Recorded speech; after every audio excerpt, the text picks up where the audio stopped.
की जय, कृष्ण कन्हैया लाल की जय। इस प्रकार जो है भगवान वामन जी ने जो है राजा बलि से त्रिलोकी की संपत्ति भिक्षा में लेकर इंद्रादि देवताओं को पुनः प्राप्त कराई और देवताओं का मनोरथ सिद्ध किया। अब सुखदेव भगवान कहते हैं राजा परीक्षित भगवान के अवतार तो 24 हैं, वंदनीय है 24 जो है वो वंदनीय है, लेकिन मानव चरित्र से ज्यादा जुड़े हुए जो अवतार हैं वो 2 ही हैं। कौन कौन से? राम और कृष्ण। कि राम कृष्ण 2 एक है, अंतर नहीं निमेष, इनके नयन गंभीर है, उनके चपल विशेष। वही तो राम है और वही क्या है? कृष्ण है। राघवेंद्र के भगवान रामचंद्र जी के नेत्रों में क्या है? गंभीरता है, और भगवान श्री कृष्ण के नेत्रों में क्या है? चपलता है। यही तो दोनों में अंतर है। इसलिए परीक्षित राम ने जीवन में जो किया वो करो, और राम जी ने कृष्ण ने जो गीता में कहा वो करो। अब राजा परीक्षित कहते हैं मुझे आप जो है राम कथा सुनाइए। हे गुरुदेव आप मुझे वह राम कथा सुनाइए। तो सुखदेव भगवान बोले राजन तुमने राम कथा विस्तार से ऋषियों से सुनी है, फिर भी संक्षिप्त में राम कथा में तुम्हें अवश्य सुनाऊंगा, क्योंकि भागवत जी में जो एक श्लोक में जो पूरी राम कथा आती है। भगवान श्री राघवेंद्र ने जिस पवित्र वंश में अवतार लिया उसे हम कहते हैं सूर्य वंश। नारायण के पुत्र हुए ब्रह्मा, और ब्रह्मा जी के मरीचि हुए, मरीचि के कश्यप, और कश्यप के ही पुत्र हुए सूर्य। और सूर्य के का नाम ही क्या है? विवस्वान है। बल्कि सूर्य को वास्तविक नाम क्या है? विवस्वान है। सूर्य वंश उनसे ही प्रारंभ हुआ, और विवस्वान के द्वारा जो पुत्र उत्पन्न हुआ उसे हम वैवस्वत मनु कहते हैं। वैवस्वत मनु महाराज के पुत्र प्रद्युम्न हुए, जो शिव जी के आश्रम में गलती से जाने के कारण जो है स्त्री बन गए, और अंत में उन्हें देह को त्यागना पड़ा उन्हें। वैवस्वत मनु के मन में बड़ी चिंता हुई कि उनके 10 पुत्र थे, उनके में से जो है उनके एक पुत्र का नाम सरियाती, वैवस्वत मनु सरियाती नाम के जो पुत्र हुए उनके यहाँ एक परम सुंदर कन्या ने जन्म लिया, उनका नाम है सुकन्या। राजा एक बार अपनी सेना को लेकर जो वन में गए, वहाँ चवन नाम के ऋषि तपस्या कर रहे थे, और उनके सारे शरीर पर जो है दीमक लगी थी, केवल आंखों के सामने 2 गड्ढे दिखाई दे रहे थे। सुकन्या ने कौतूहलवश बाल चपलावश जो है बाल लीला के एक तिनका लेकर जो है ऋषि के आंखों में चुभो दिया, और चवन ऋषि क्रोधित हो गए और सारी सेना भयभीत हो गई, और ऋषि को प्रणाम कर जो है क्षमा याचना की। तब चवन ऋषि तो अंधे हो गए। राजा को इच्छा न होते हुए जो है अपनी कन्या सुकन्या का जो है पाणिग्रह संस्कार जो है चवन ऋषि के साथ करना पड़ा। और सुकन्या ने अपने पति की बहुत सेवा की, और अश्विनी कुमारों ने चवन ऋषि की आंखों को ठीक बना दिया और रोशनी प्रदान कर दी। और सूर्यवंश के एक बार प्रतापी राजा हुए, जिनका नाम है नभक, और नभक के हुए नाभाग, और नाभाग के हुए परम भागवत अम्बरीश महाराज।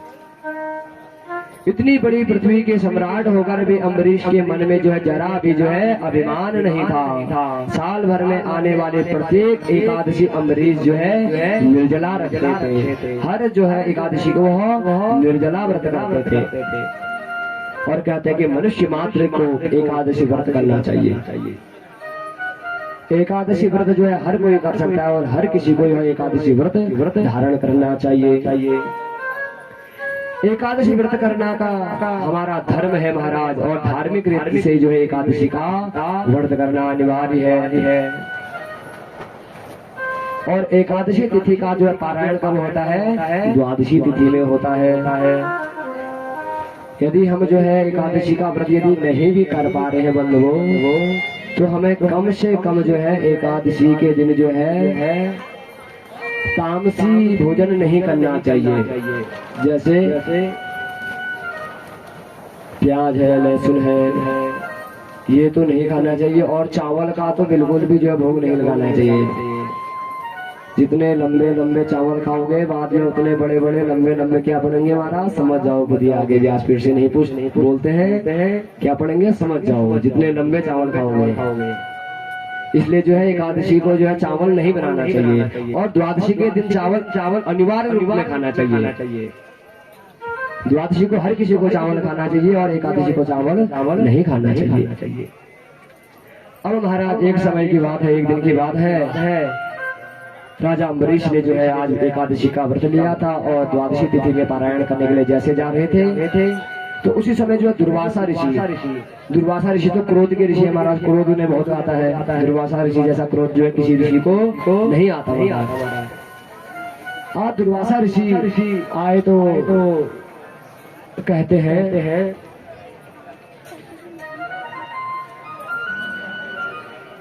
अम्बरीश जी बहुत प्रसन्न हो गए कि आज यह संत हमारे घर में आए हैं। इन्होंने उनकी चरण सेवा की और दुर्वासा ऋषि कहाँ चल दिए, सरोवर में चल दिए स्नान करने के लिए, संध्या वंदन करने के लिए। और भी संत महापुरुष जो है अम्बरीश जी के वहाँ आए थे। अब क्या हुआ कि दुर्वासा ऋषि को कुछ समय लग गया वहाँ स्नान इत्यादि करने में, और यहाँ द्वादशी तिथि जाने वाली थी और त्रयोदशी प्रारंभ होने वाली थी। क्योंकि नियम है एकादशी का व्रत जो है द्वादशी तिथि में पारायण उसका कर देना चाहिए। यदि त्रयोदशी तिथि प्रारंभ हो जाएगी तो आपको पुनः जो है 15 दिन तक उपवास रखना पड़ेगा। अगली द्वादशी के दिन ही जो है आप अपना व्रत तोड़ोगे महाराज। इसलिए हमेशा ये ध्यान रखिए, जो माताएं बहनें भाई जो है एकादशी का व्रत धारण करते हैं उन्हें द्वादशी तिथि में जो उस व्रत का पारायण कर देना चाहिए। द्वादशी में जो है भोजन ले लेना चाहिए, व्रत तोड़ देना चाहिए। यदि नहीं करोगे तो महाराज फिर कम से कम जो 15 दिन अगले द्वादशी तक जो है आपको निराहार रहना पड़ेगा, कुछ नहीं खाना पड़ेगा, व्रत रखना पड़ेगा। और यदि ऐसा नहीं करोगे क्या लगेगा महाराज, पाप लगेगा। तो यहाँ भी यही घटना हो रही है कि द्वादशी तिथि जाने वाली है, त्रयोदशी तिथि प्रारंभ होने वाली ही थी। तो अब जो है अम्बरीश जी बड़े संकट में पड़ गए, क्या करें। तो ऋषियों ने जो और संत महापुरुष थे उन्होंने एक निराकरण बताया कि जो है ये होता है, यदि कभी हो जाता है कि त्रयोदशी कोई माताएं जो त्रयोदशी प्रदोष का भी व्रत करते हैं, एकादशी का व्रत हो रहा है या रविवार को एकादशी है तो सोमवार को जो है फिर व्रत होता है, किसी का कोई सोमवार भी करते हैं।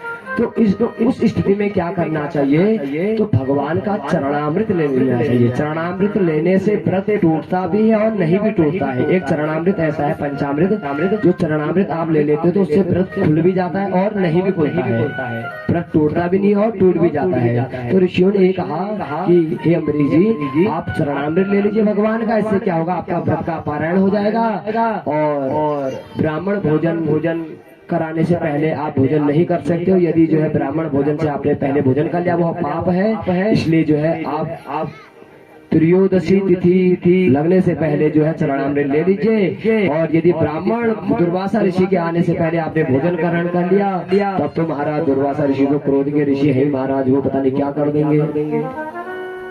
इसलिए आपने भोजन नहीं करना है, आपने क्या करना है चरणामृत ले लीजिए। और ऋषियों की बात मानकर जो है अम्बरीश जी ने चरणामृत लिया और व्रत खोल दिया। और जैसे ही उन्होंने चरणामृत लिया तो दुर्वासा ऋषि वहाँ पहुँच गए। देखा कि अम्बरीश ने व्रत तोड़ दिया तो क्रोध में आग बबूले हो गए महाराज। जो है अम्बरीश जी जो है क्या करने, अम्बरीश के पीछे जो है दुर्वासा ऋषि जो है साफ करने लगे, उनको जो है दंड देने लगे। तो भगवान नारायण ने देखा कि आज जो है मेरे भक्त पर जो है दुर्वासा ऋषि अत्याचार कर रहे हैं, क्योंकि जो अम्बरीश जी की कोई गलती नहीं थी। और भगवान कहते हैं दुर्वासा ऋषि ने जो है क्या किया, एक कृत्या को भेजा दुर्वासा ऋषि ने कृत्या को प्रकट की कि जो है इसको क्या कर दो, अम्बरीश को भस्म कर दो। और उस कृत्या से बचाने के लिए भगवान नारायण ने जो है अम्बरीश की रक्षा के लिए अपना सुदर्शन भेज दिया। अब तो महाराज जो है आगे आगे वह कृत्या चल रही है, पीछे पीछे सुदर्शन चक्र चल रहा है और सुदर्शन चक्र ने जो है उस कृत्या का वध कर दिया। अब तो वह सुदर्शन चक्र जो है शांत नहीं हो रहा है। अब किसके पीछे भाग गया वह सुदर्शन? दुर्वासा ऋषि के पीछे। अब आगे आगे दुर्वासा ऋषि, पीछे पीछे सुदर्शन चल रहा है महाराज। किसका वध करने के लिए? दुर्वासा ऋषि का वध करने के लिए। 1 वर्ष हो गया महाराज दुर्वासा ऋषि को भागते भागते। अंतिम में कहाँ पहुँचे? भगवान श्री नारायण के चरणों में पहुँचे और भगवान से प्रार्थना करते हैं, हे प्रभु आप मुझे इस सुदर्शन से बचाइए। तो भगवान कहते हैं अब तो मैं जो है इस सुदर्शन से तुझे नहीं बता सकता हूँ। क्यों नहीं बता सकता हूँ? क्योंकि अहम भक्त पराधीन यावस्तंत्र द्विजा साधुर्भेग्रस्त हृदयो भक्ते भक्त जन प्रिय। मैं तो भक्त के अधीन हूँ बस। मैं भक्त के अपराधी को कैसे बचा सकता हूँ? जो स्वयं भक्त के बस में हो वो बिना भक्त के पूछे उसके अपराधी को कैसे बचा सकता है? अब यह सुदर्शन जो है मेरे बस में नहीं है। यह सुदर्शन किसके बस में हो गया है? अब अम्बरीश के। यदि अम्बरीश चाहे तो आपको इस सुदर्शन से बचा सकते हैं, क्योंकि भक्त भी भगवान भी किसके बस में है? भक्त के। कि भगत के बस में है भगवान, भगत के बस में है भगवान। भक्त बिना ये कुछ भी नहीं है, भगत बिना ये कुछ भी नहीं है। भगत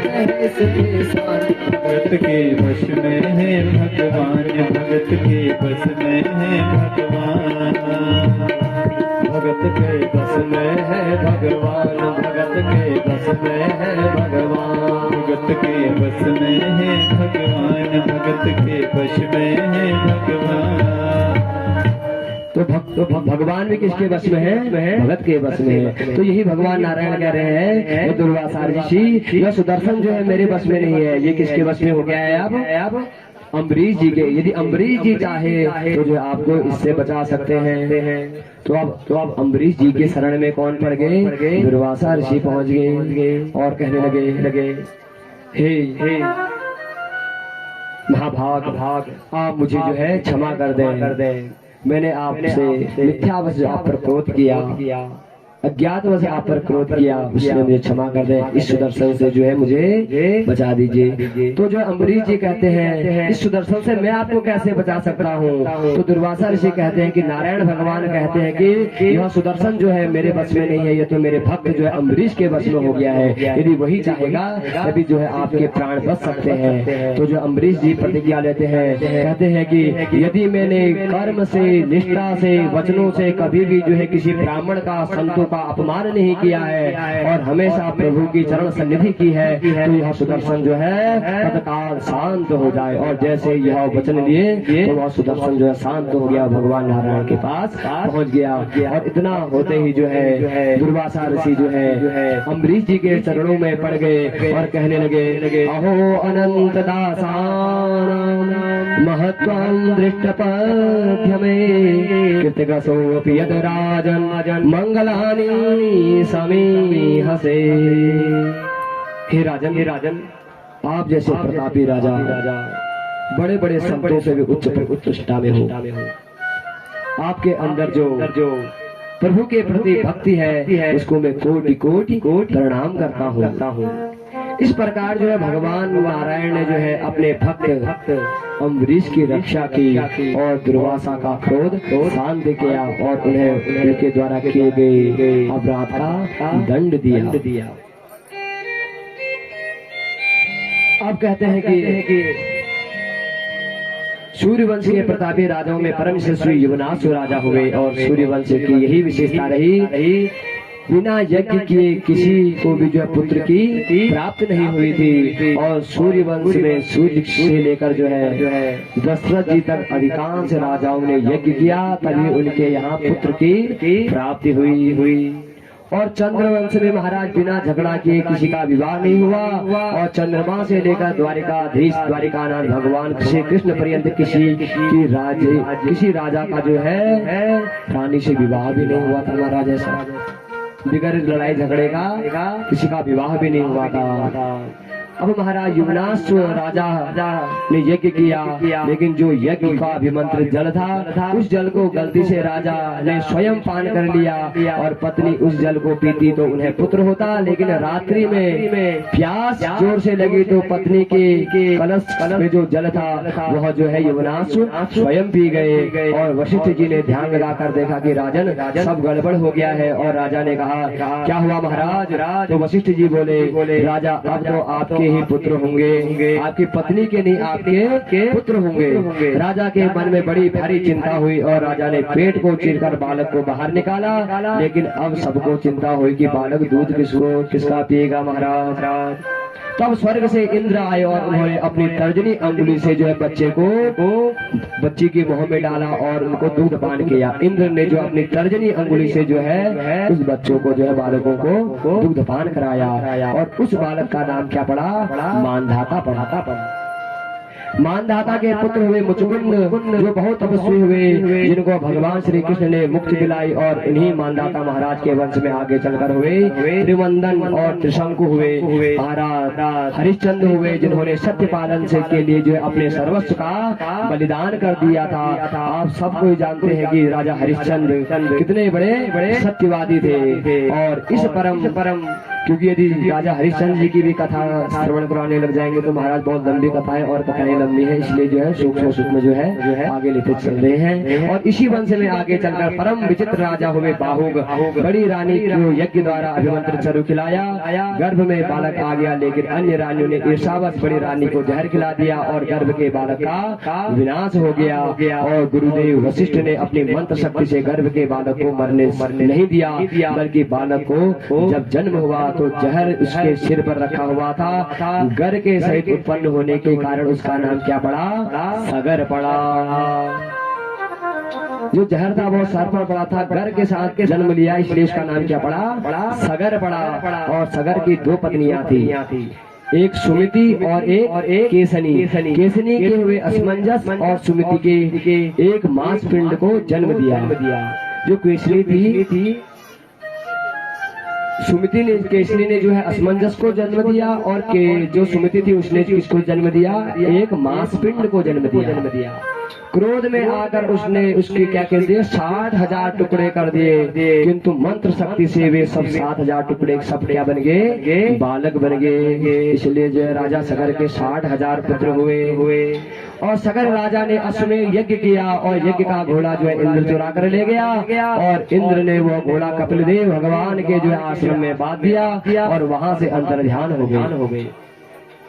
और सगर के पुत्रों ने जमीन को इतना खोदा कि सागर बना दिया और जिसका नाम पहले समुद्र था, लेकिन सगर के पुत्रों ने इसे खोद कर इतना चौड़ा कर दिया था जिसके लिए इसका नाम क्या पड़ गया? सागर पड़ गया। और कपिल मुनि के आश्रम में घोड़े को बंधा हुआ देखा तो भ्रम में हो गए कि यह जो है कपिल ऋषि ने जो है हमारे अश्वमेध का यज्ञ चुरा लिया है। तो उन्होंने क्या किया? कपिल भगवान को कुशब्द कहने लगे, उनको जो है चोर समझने लगे। तो कपिल भगवान को जो है क्रोध आ गया और उनकी क्रोधाग्नि से वह सगर के 60,000 पुत्र जो जलकर भस्म हो गए महाराज। और कहते हैं कि जब सगर के 60,000 पुत्र भस्म हो गए तो असमंजस के पुत्र अंशुमान ने तपश्चर्या करके कपिल भगवान को प्रसन्न किया। तब महात्मा कपिल ने कहा भगवान वामन के चरणों से जो गंगा प्रकट हुई है उसी गंगा का जल यदि इन्हें स्पर्श होगा तभी जाके इनकी मुक्ति होगी। अंशुमान ने ब्रह्मलोक से गंगा जी को उतार कर लाने का बहुत बड़ी तपस्या की, लेकिन वह सफल नहीं हो पाए। और बाद में उनके पुत्र दिलीप ने प्रयास किया, अनेक प्रकार के प्रयास किए, लेकिन वह भी सफल नहीं पाए। और दिलीप के बाद उनके पुत्र जो है भगीरथ ने बहुत बड़ी तपस्या की।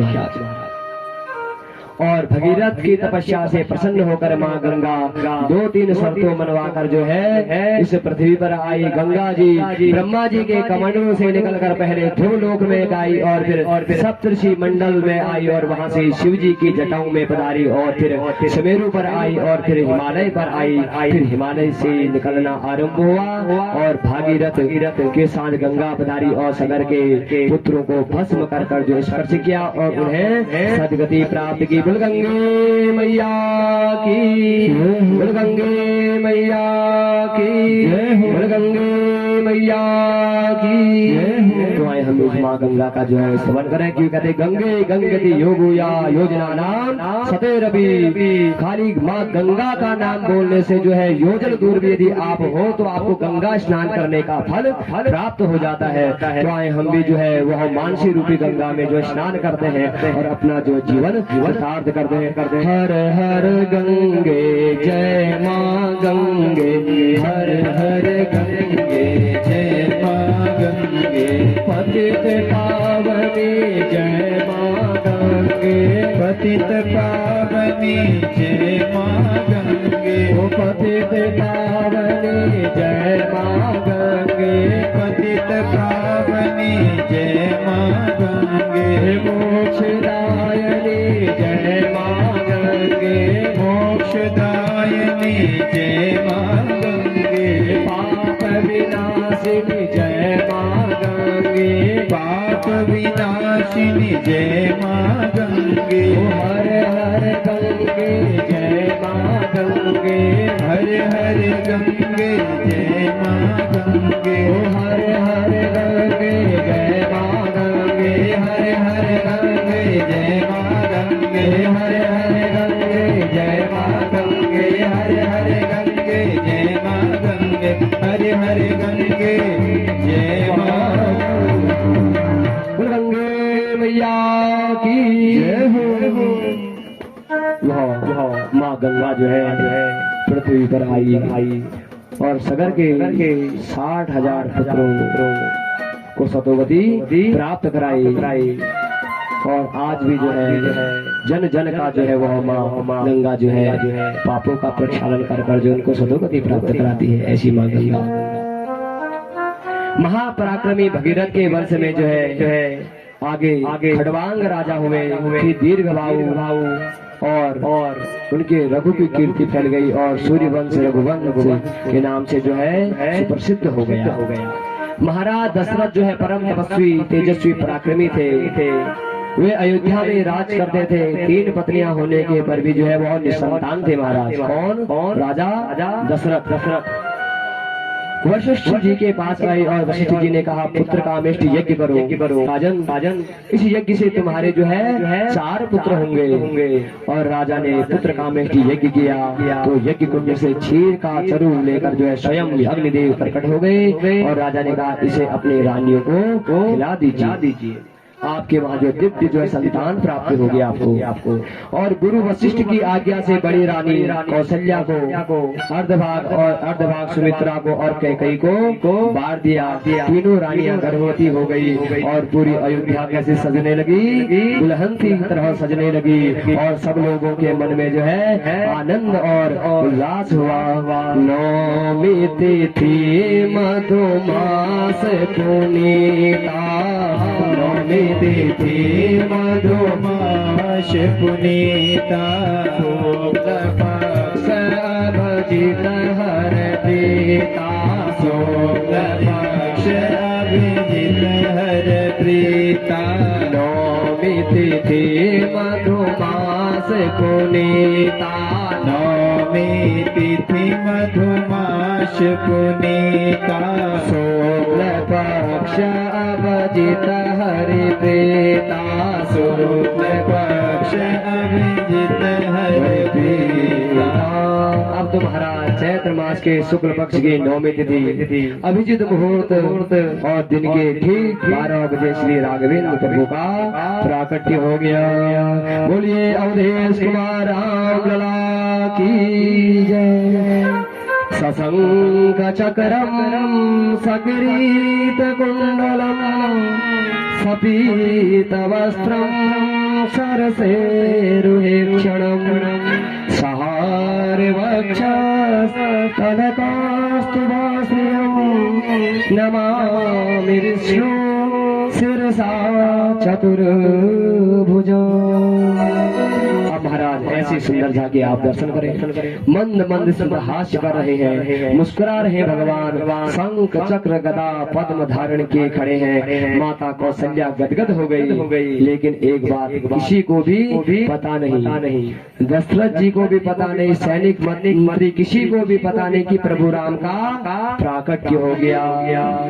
केवल माता कौशल्या को पता है, इसलिए कहते हैं कौशल्या हितकारी। एक माता कौशल्या को पता था कि प्रभु का जो है प्राकट्य हो गया। माता ने दर्शन किया, भगवान ने कहा आपको याद है पूर्व जन्म में आपने तपस्या की थी और कहा था चाहो तुम ही समान सुत प्रभु सन कवन दुराव, कि जो है मुझे जो है आप जैसा पुत्र चाहिए। तो मैंने आपसे कह दिया था आप सरिस खो जाओ कहाँ जाए, आप सरिस खो जाओ कहाँ जाए, निकट वतनय हो मैं आई, निकट वतनय हो मैं आई, आप सरिस खो जाओ कहाँ जाए, आप सरिस खो जाओ तब जाए, निकट वतनय हो मैं आई, निकट वतनय हो मैं आई। इसलिए जो है मैंने कहा था जो है कि आप जो है खोजने के लिए कहीं मत जाए, निरपता तनय राजा का जो है तनय कहते हैं पुत्र बनकर जो है मैं आऊंगा। इसलिए आपका पुत्र बनकर आ गया। माता बाहर बड़ी भीड़ लगी है, दुनिया मुझे देखने खड़ी है, आप जल्दी द्वार खोलो, जल्दी दर्शन करेंगे सब। कौशल्या बोले मैंने आपको पुत्र बनकर आने के लिए कहा था, आप तो पिताजी बनकर आए हैं। अब देखिए शंख चक्र गदा कमल पद्म अपने हाथों में धारण किए हुए हैं, तो वह बच्चा होगा कि क्या होगा? पिता होगा। महाराज मैंने तो कहा था कि आप जो है बालक बनकर आना, आप तो क्या बनकर आए हो? पिताजी बनकर आए हो। ये शंख चक्र गदा पद्म लेकर क्यों आए हो? ऐसा कोई छोटा होता है क्या? राम जी बोले माता हम तो जहाँ कहीं भी पुत्र बनते हैं ऐसे ही बनते हैं, आप हमको पुत्र बोलो, हम आपको माता बोले। लो हो गया बेटा। मैया बोली ये तो ठीक है, लेकिन 4 हाथ वाला बेटा कहाँ होता है? लोग कहेंगे 4 हाथ वाला कैसा हुआ? तो सज्जनों राम जी ने 2 हाथ हटा दिए, 2 हाथ के हो गए। मैया से बोले अब तो पुत्र हो गया, अब तो द्वार खोलिए। मैया बोली 20 फुट का बेटा, इतना लंबा बेटा, पहले छोटे बनिए तभी द्वार खुलेंगे। तो प्रभु राम जो है छोटे हो गए। मैया अब तो द्वार खोलो।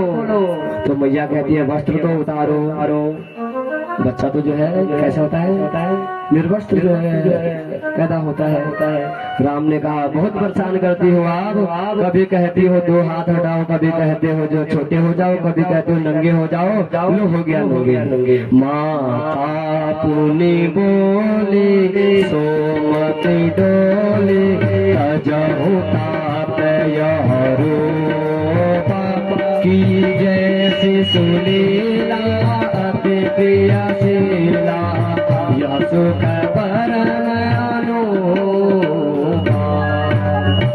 राम जी हो गए नंगे। महाराज जब छोटे से हो गए तो नंगे होने में क्या लगता है? हो गए नंगे। और मैया ने पलना में सुना दिया अब तो द्वार खोलो मैया, मुझे सब देखना चाहते हैं। मैया बोली रो तो सही, बच्चा जब जन्म लेता है तो रोता है ना। बच्चा क्या जब जन्म लेता है रोता है महाराज। कि कबीरा जब हम पैदा हुए जग हसे हमरो, ऐसी करनी कर चलो। हम हंसे जग रोए।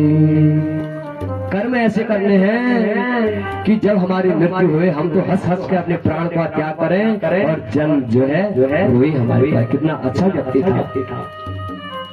तो माता बोली जो है रो तो सही, बच्चा तो रोता है, आप रो क्यों नहीं रहे हुए? सुनी बचन सुजाना रोदन ठान, होली बालक सुर होगा, यह चरित जे गावहि, हरि पद पावहि, दीन परहि भव गोपाल। अब तो जो है राजा राम जी रोने लगे, रुदन करने लगे। आकाश मंडल में देवताओं की भीड़ लगी और दर्शन करने के लिए 12 बजे चंद्र सूर्य से कहता है आगे चलो। सूर्य कहता है नहीं जाता, मेरे वंश में आए हैं, मुझे दर्शन करने दो। राम जी ने चंद्रमा से कहा देखो दुखी मत होइए। चंद्रमा बोले एक तो जो है दिन में अवतार लिया आपने, और वो भी जो है सूर्य वंश में जले में जो है क्या छिड़क रहे हो, नमक छिड़क रहे हो। तो राम जी ने कहा डरते क्यों हो, इस बार जो है सूर्य वंश में आया हूँ, अगली बार जो है चंद्र वंश में आऊंगा। इस बार जो है दिन के जो है 12 बजे आया हूँ, तो अगले बार जो है रात के 12 बजे आऊंगा महाराज। अभी भी तुम्हें प्रसन्नता नहीं है तो सुनो चंद्रमा जी, यहाँ जो मेरा नाम लेगा वो मेरे संग तुम्हारा नाम भी लेगा। इसलिए जो है राम जी का पूरा नाम क्या हो गया, रामचंद्र। बोल श्यावर रामचंद्र भगवान की जय। चंद्रमा के दुखी होने के कारण जो है भगवान ने चंद्रमा से कहा आप दुखी मत होइए, मेरे नाम के साथ जो है यहाँ हर कोई आपका नाम मिलेगा। इसलिए क्या बन गया, रामचंद्र बन गया। तो आए उन प्रभु की हम भी जो स्तुति करें। श्री रामचंद्र कृपालु भज मन भरण भव भय दारुण, नव कंज लोचन कंज मुख कर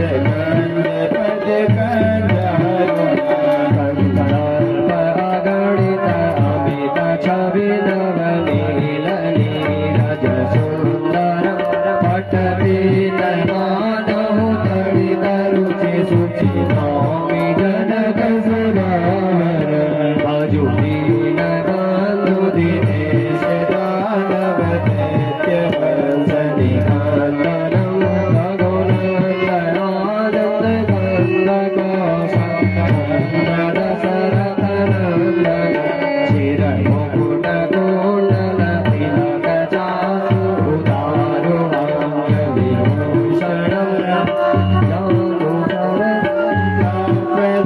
संग्राम जित कर भूषण, इति वदति तुलसीदास संगर शेष मुनि मनरंजन, मम हृदय कंज निवास गुरु खल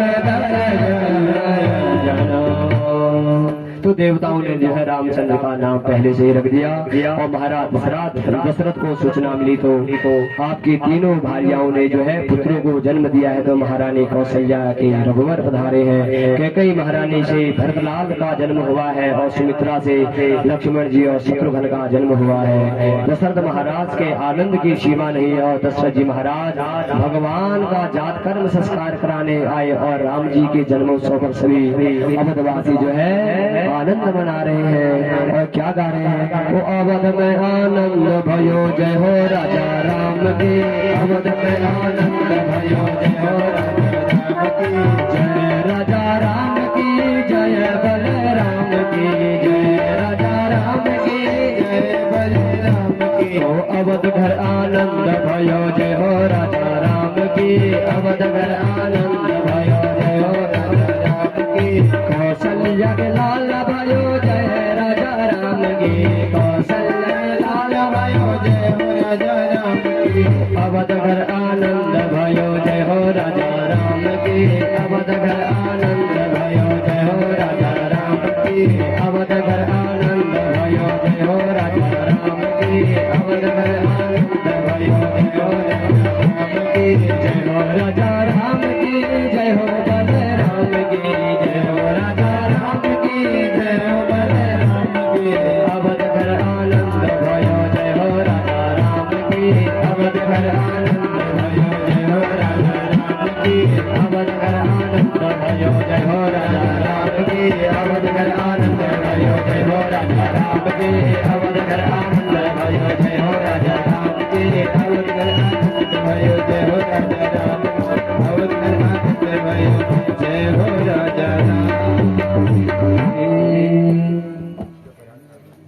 और रामचंद्र भगवान की। अब तो महाराज बड़ा दिव्य मनोहर जो है क्या वहाँ हो रहा है, उत्सव मन रहा है। सेट नहीं हो रहा है ये बॉक्स है सामने। इस प्रकार जो है दशरथ जी के वहाँ 4 संतान हुए, राम लक्ष्मण भरत और शत्रुघ्न। और आगे चलकर जो है क्योंकि यहाँ भागवत जी में जो है राम कथा संक्षिप्त में आती है। कहते हैं कि एक बार भगवान रामचंद्र जी के जो है बाल रूप के दर्शन करने के लिए भगवान भोलेनाथ जो है आगे और भगवान भोलेनाथ जो है क्या बनकर आ रखे हैं, एक मदारी बनकर आ रखे थे। भगवान रामचंद्र जी के बाल रूप के दर्शन करने के लिए आज अयोध्या की गलियों में नाचे जोगी मतवाला महाराज। और भोले बाबा जो है राम के दर्शन कर जो है अनंत आशीर्वाद देकर गए हैं कि विश्वामित्रा धरे मारे साध्याय निशाचरा पश्यतो लक्ष्मण हताय नेत्रय पोंगवा। और जो है विश्वामित्र जी राम जी को लेने के लिए आए और दशरथ जी ने जो है एक बार मना किया, लेकिन राम लक्ष्मण दोनों को गुरु वशिष्ठ के आदेश पर का पालन करना पड़ा और महर्षि विश्वामित्र के साथ जो वह चल दिए महाराज। बीच मार्ग में प्रभु ने ताड़का का उद्धार किया और बड़ी सुंदर कथा है। आचार्य सुखदेव जी कहते हैं राजा परीक्षित बस संक्षिप्त में बताते जा रहे हैं। और विश्वामित्र जी के साथ वहां जाकर जो है प्रभु ने मारीच और सुबाहु नाम के निशाचर थे उनका उद्धार किया। एक बाण ऐसा चलाया मेरे प्रभु ने कि सुबाहु का उद्धार हुआ और दूसरे बाण के लगते ही मारीच का भी उद्धार हो गया महाराज। और समुद्र पार कर लंका में जा गिरा और बीच में प्रभु ने अहिल्या का उद्धार किया और आदरणीय महर्षि विश्वामित्र जी के साथ जनकपुरी में जा रहे और जनकपुरी में रघुवर का पदार्पण हुआ और वहाँ बहुत सुंदर दृश्य चल रहा है। और सुखदेव जी कहते हैं कि यो लोग वीर समितो धारुणेन उग्रम सीता स्वयं वरगृहे शतोपनीतिम आदाय बाल गजलेन सज्जीकृत कहते हैं जनकपुरी में जनक जी के यहाँ जो है शिव जी का एक धनुष है जो दधीचि मुनि की हड्डियों से बना है। बड़े बड़े राजा वहाँ आए लेकिन कोई उसको हिला नहीं सका, तोड़ना तो दूर की बात। और मेरे रघुवर राम ने जो है गुरु का आदेश पालन किया और कहाँ पहुँच गए, जनकपुरी में पहुँच गए। और जनकपुरी में क्या कर रहे हैं भगवान जो है वहाँ पुष्प वाटिका में प्रवेश हुआ और पुष्प तोड़ने के लिए जो गुरु के लिए पूजा के लिए पुष्प लेने के लिए आते हैं तो उसी समय जो है माता जानकी सीता मैया जो है कहाँ पहुँचती है, पुष्प वाटिका में। वो भी अपने सहेलियों के साथ क्या करते हैं, पुष्प वाटिका में फूल चुनने के लिए जाती है। और किससे नयन मिल जाते हैं, मेरे प्रभु रघुवर से। और ऐसे नयन मिलते हैं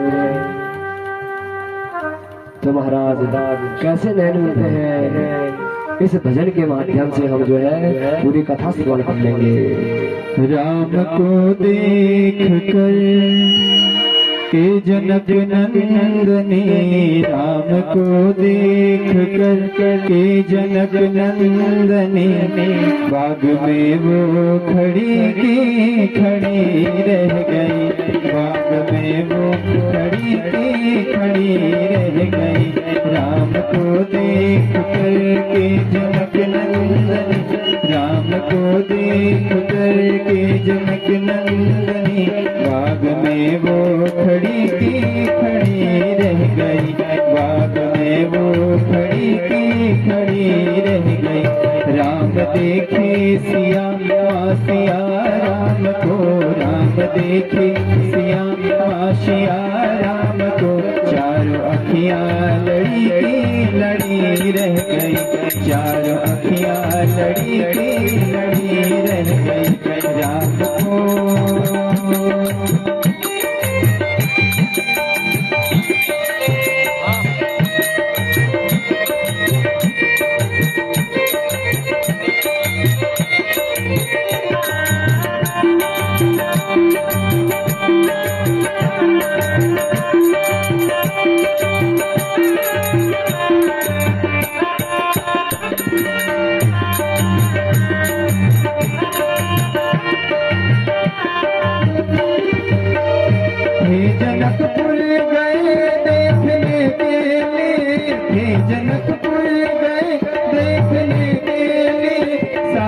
अखियां झरोखों से झांकन लगे, सारी अखियां झरोखों से झांकन लगे। देखते ही नजर मिल गई प्रेम की, देखते ही नजर मिल गई प्रेम की। जो जहाँ थी खड़ी की खड़ी रह गई, जो जहाँ थी खड़ी की खड़ी रह गई। राम को देख कर के जनक नंदनी, राम को देख कर के जनक नंदनी। बाग में वो खड़ी की खड़ी रह गई, बाग में वो खड़ी की खड़ी रह गई।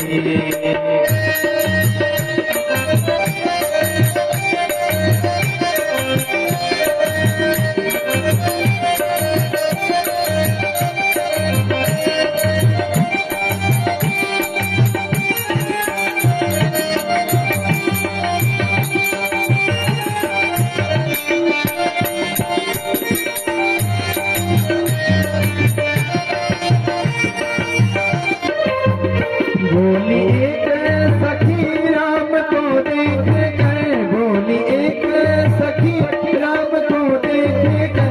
रच गई है विधाता ने जोड़ी सुधर, रच गई है विधाता ने जोड़ी सुधर। पर धनुष कैसे, पर धनुष कैसे तोड़ेंगे भारे कुंवर, पर धनुष कैसे तोड़ेंगे भारे कुंवर। मन में समता बनी की बनी रह गई, मन में समता बनी की बनी रह गई। राम को देख कर के जनक नंदनी, राम को देख कर के जनक नंदनी। बाग में वो खड़ी की खड़ी रह गई, बाग में वो खड़ी की खड़ी रह गई। राम देखे सिया माँ सिया राम को, राम देखे सिया माँ सिया राम को। चारों अखियां लड़ी की लड़ी रह गई, चारों अखियां लड़ी की लड़ी रह गई। राम को देख कर के जनक नंदनी, राम को देख कर के जनक नंदनी। बाग में वो खड़ी की खड़ी रह गई, बाग में वो खड़ी की खड़ी रह गई, बाग में वो खड़ी की खड़ी रह गई, बाग में वो खड़ी की खड़ी रह गई। श्यावर रामचंद्र भगवान की जय। अब तो जो है भगवान श्री रामचंद्र जी ने गुरु कृपा से और गुरु के आदेश से बड़ी विनम्रता से उस धनुष को उठाया। जितनी देर में पलक गिरता और उतनी देर में जो है रघुवर ने धनुष के दो टुकड़े कर दे महाराज। और माता सीता वरमाला लेकर जो है राघवेंद्र के गले में डाल देती है। बोल सियावर रामचंद्र भगवान की जय। और दशरथ जी के वहाँ 4 कन्याएं हैं उनकी। कौन कौन सी? जानकी जी का विवाह किसके साथ हुआ? रामचंद्र जी के साथ। उर्मिला का विवाह हुआ लखनलाल के साथ। मांडवी का विवाह हुआ भरत जी के साथ। और श्रुतकीर्ति का विवाह हुआ शत्रुघ्न जी के साथ। इस प्रकार जो है राम जी की और रामचंद्र जी के जो भाई है उनका विवाह हुआ। और श्रीमद् भागवत जी में जो है श्री राम कथा जो है यहीं तक आती है। अब जो है उस चंद्रवंश की ओर चलते हैं। आचार्य सुखदेव ने परीक्षित जी को राम कथा बहुत संक्षिप्त में सुनाई। और क्योंकि सुखदेव जी जानते थे कि राम कथा इतनी दिव्य है, यदि मेरा मन एकाग्र हो गया तो राम कथा सुनाने लगा तो सारा समय जो है इसी में बीत जाएगा। अभी आगे कृष्ण कथा सुनानी है, जिसके प्रति परीक्षित जी का जो है विशेष लगाव है। अब परीक्षित जी बहुत आनंद की अनुभूति करते हैं। परम सुख मिला। आचार्य सुखदेव कहते हैं राजन भगवान राम का चरित्र इतना पवित्र है कि एक एक पहलू राम के चरित्र का ऐसा जीवन उपयोगी है कि जीवन को सार्थक कर देता है। तो अब हम उस वंश में चलते हैं जहाँ भगवान श्री कृष्ण का प्राकट्य उत्सव होता है। अब हम चंद्रवंश का निरूपण करते हैं। जिस चंद्रवंश में गोविंद का प्राकट्य हुआ, कैसा प्यारा वंश है वो।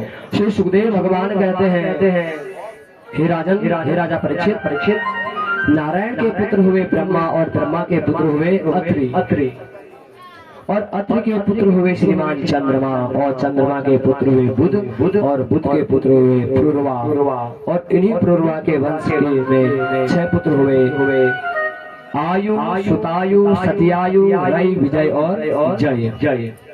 इसी चंद्रवंश में एक परम तेजस्वी पुत्र हुआ जिनका नाम है गाधी। ये गाधी चंद्रवंशी राजा थे, बड़े तपस्वी ऋषि थे और परंतु गाधी के घर जो है पुत्र नहीं था। एक पुत्री थी जिसका नाम था सत्यवती पुत्री का विवाह करें। ऋषिक नाम के एक ऋषि थे। इच्छा न होते हुए भी जो है गाधी ने अपनी पुत्री का विवाह जो उनके साथ कर दिया, क्योंकि वे 1000 श्याम वर्ण के घोड़े जो पारितोषिक में देने पड़ते थे, शुल्क देने पड़ते थे। अब ऋषिक मुनि किनके यहाँ बेटी चली गई तो गाधी रोते रहे, क्या करूं, मेरी पुत्री पराये घर में चली गई। मैं यह बात प्रायः कहता हूँ कि जो है कि पुत्री जो है पराये घर में चले गई कि कुपुत्रो जाए तो कचिदपि कुमाता न भवति, कि पुत्र कदाचित कुपुत्र हो सकता है लेकिन पुत्री कभी कुपुत्री नहीं होती है। वैसे पुत्र भी आज्ञाकारी होते हैं, पिता के वंश को चलाते हैं, पिता के यश का वर्धन करते हैं, लेकिन पुत्री का स्थान पुत्र कभी भी नहीं ले सकता है। और पिता की इज्जत का ख्याल जो है बेटी जितना रखते है उतना पुत्र नहीं रखते हैं। यह अटल सत्य है हमारा। गाधी बोले, मेरे एक ही पुत्री थी, ससुराल चली गई, मैं क्या करूं। एक दिन जो है गाधी अपनी पत्नी से बोले, देवी मेरे दामाद बड़े विद्वान हैं, शास्त्रों में बड़े निष्णात हैं, क्या तुम दामाद से प्रार्थना नहीं कर सकती, वो कोई औषधि मुझे दे दे जिससे हमें पुत्र हो जाए। मुझे तो कहने में संकोच लगता है। गाधी बोले तो ऋषिक मुनि ने 2 प्रकार की औषधि बनाई। एक औषधि चरुयुक्त सासू जी के लिए और एक अपनी पत्नी के लिए। अब सासू जी के लिए जो चरु बनाया उसको पत्नी ने खा लिया और पत्नी वाला चरु जो है सासू ने खा लिया। महाराज अदला बदली हो गई है। इसलिए सासू जी का जो पुत्र हुआ वो क्षत्रिय होने पर भी जो ब्राह्मण हो गया, जिसका नाम पड़ा विश्वामित्र। विश्वस्य आसस्मात् मित्रो विश्वामित्र महाराज। वो कौन बने? विश्वामित्र बने। और ऋषिक मुनि के यहाँ जो पुत्र हुआ उनका नाम पड़ा जमदग्नि। कौन नहीं जानता जमदग्नि जी को? ऋषि जमदग्नि की पत्नी है रेणुका और उन्होंने 4 पुत्रों को जन्म दिया। और उन 4 पुत्रों में सबसे छोटे पुत्र कौन थे? परशुराम जी। और परशुराम पिता की आज्ञा बहुत मानते थे। एक बार तो पिता की आज्ञा मानकर जो उन्होंने अपने माता को ही जो मार दिया था महाराज। लेकिन पिता के महत्व को जानने के थे इसलिए सबको जीवित करा दिया। और जमदग्नि ऋषि के आश्रम में एक गाय है और उस गाय का चरित्र पूरा जो है कामधेनु के चरित्र के समान है महाराज। और कहते हैं वह जमदग्नि ऋषि जो है क्या करने लगे? गौ माता की सेवा करने लगे। और आगे चलकर जो है जमदग्नि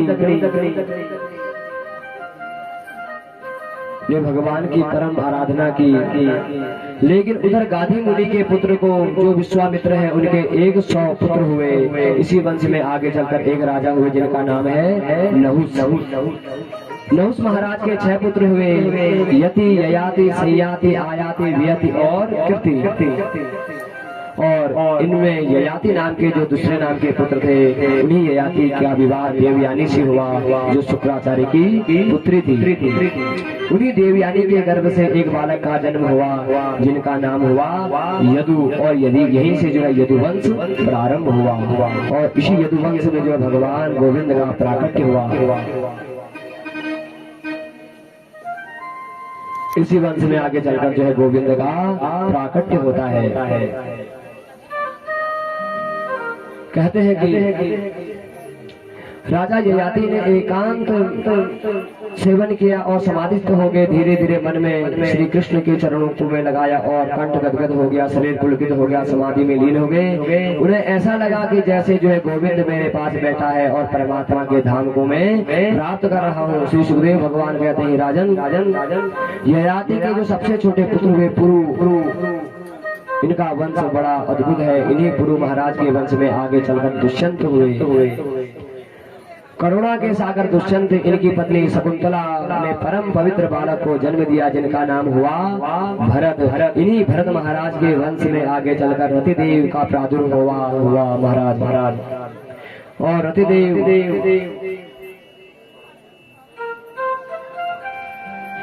ऐसा यशस्वी राजा और दूसरा चंद्रवंश में रतिदेव जैसा कोई नहीं हुआ महाराज।